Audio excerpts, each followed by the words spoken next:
Very good. Good morning president. আরো জোরে। আমার নাম সন্দীপা দত্ত। আমি আগে ফোন করতাম, জিওতে টেলিকলিং এর কাজ করতাম। একদিন আমার আপলাইন যিনি মিস্টার কমল অধিকারী স্যার, ওনাকে আমি ফোন করেছি, স্যার আপনি রিচার্জটা করিয়ে নিন।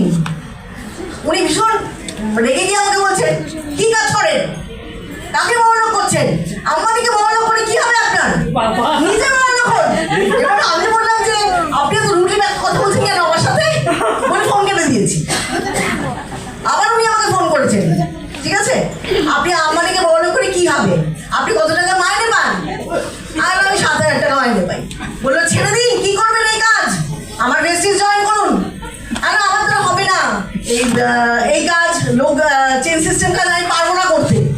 উনি তো ছাড়ার পাত্র নন, ঠিক আছে, প্রায় দিন আমাকে ফোন করেন, আমি ওনার ফোন দেখেই ফোন কেটে দিই, ঠিক আছে, কিন্তু আমি পারবো না, এই বুড়ো লোকটা আমাকে বিরক্ত করে যাচ্ছে। তারপরে আস্তে আস্তে দেখলাম জিও করতে করতে সেখানে সবার মাইনে বাড়ে, কিন্তু আমার কমে যাচ্ছে আস্তে আস্তে। সকাল 10টা থেকে রাত্রি 8টা পর্যন্ত পাগলের মতো বকে যাচ্ছি, মুখে রক্ত তুলে বকে যাচ্ছি লোকের সাথে, কিন্তু রিচার্জ হচ্ছে, কিন্তু আমার পকেটে পয়সা আসছে না, অন্য জায়গায় পয়সা চলে যাচ্ছে। তো আমি দেখলাম আর করে কাজ নেই, স্যারের পথে এগোই। উনি যদি এত মানে বয়স্ক লোক হয়ে উনি যদি এরকম ভাবে খেটে এত কষ্ট করে এরকম জায়গায় যেতে পারেন, তাহলে আমিও নিশ্চয়ই পারবো। আর সত্যি কথা বলতে আমি ওনাকে দেখে ইন্সপায়ার হই, তার জন্য একটা বড় হাততালি। উনি আমাকে প্রত্যেক দিন ফোন করেন, এটা ওটা সেটা বলে বুঝিয়ে যান। আর সত্যি ওনার মতো আপনার পেয়ে আমি সত্যি খুব আপ্লুত, প্রচন্ড আপ্লুত। তো আমি চাইছি আমি এর ভাষাকে এগিয়ে নিয়ে যাবো। ভীষণ ভালো, ভীষণ ভালো। আর তার থেকে বলতে আমি আমার পরিবারকেও নিয়ে চলে এসেছি। আমার মেয়ে জয়েন করেছে ভেস্টিজে, আমার জামাই জয়েন করেছে ভেস্টিজে, আমার নাতনি জয়েন করেছে ভেস্টিজে, আমার নাতনির বয়স মাত্র 18 বছর, ও উচ্চ মাধ্যমিক দিয়েছে বছরে। কালকে ওর নিটের একটা পরীক্ষা আছে, এক্সাম আছে বলে আসতে পারলো না, নইলে আসার ভীষণ ইচ্ছা ছিল, কিন্তু তার হয়ে তার মেয়ের হয়ে বাবা চলে এসছে। আমরা চাইবো এরভাবেই এগিয়ে যেতে। থ্যাংক ইউ, অনেক thank you. Hello, good morning.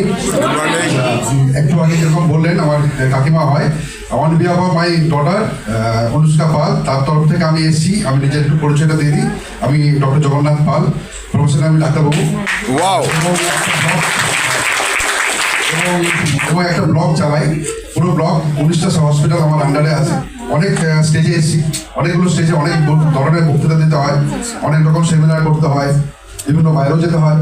তো বিভিন্ন রকম সেই জায়গাতে এসেছি। আজকে মেয়ের জন্য এই স্টেজে এসে যথেষ্ট গ্রেটফুল। তো thank you for Vestige. Obviously আমি আপনার বা এই কাজে হয়তো কিছু বলতে পারবো না, ডেফিনেটলি আমার মেয়ে এগুলো নিয়ে ভাববে।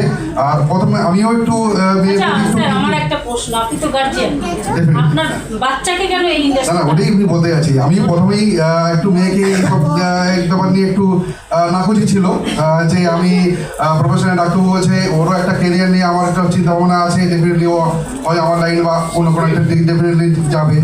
তো হঠাৎ করে কাকিমা আমার বললো যে না দেখো, মেয়েরও একটু দেখলাম যে একটা ইন্টারেস্ট রয়েছে, আমার মেয়ে একটু ডেফিনেটলি এডুকেশনাল জায়গাতে ভালো, তার সাথে ওর একটা কো কারিকুলাম অ্যাক্টিভিটি, হাতের কাজ বা এইসব একটু ন্যাক রয়েছে। তো মেয়ের দেখলাম যে যেহেতু ন্যাক আছে, ঠিক আছে, লেট ইট বি। তো ওকে দিলাম, তো ও একটা খুব খুশি আছে, ও একটা নিজের একটা সেলফ ইন্ডিপেন্ডেন্ট একটা আইডেন্টিটি করতে চাইছে। তো দেখা যাক। তো আপনাদের এত মোটিভেশনাল স্পিচ শুনলাম, ডেফিনেটলি খুব ভালো লাগলো। Thank you.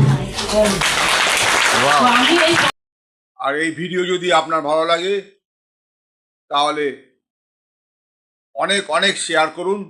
আর আপনি যদি নতুন হন তাহলে অবশ্যই সাবস্ক্রাইব করে রাখুন। যখনই নতুন ভিডিও আমি আপলোড করব আপনার কাছে সবার আগে পৌঁছে যাবে। Thank you very much, wish you wealth, ভালো থাকবেন।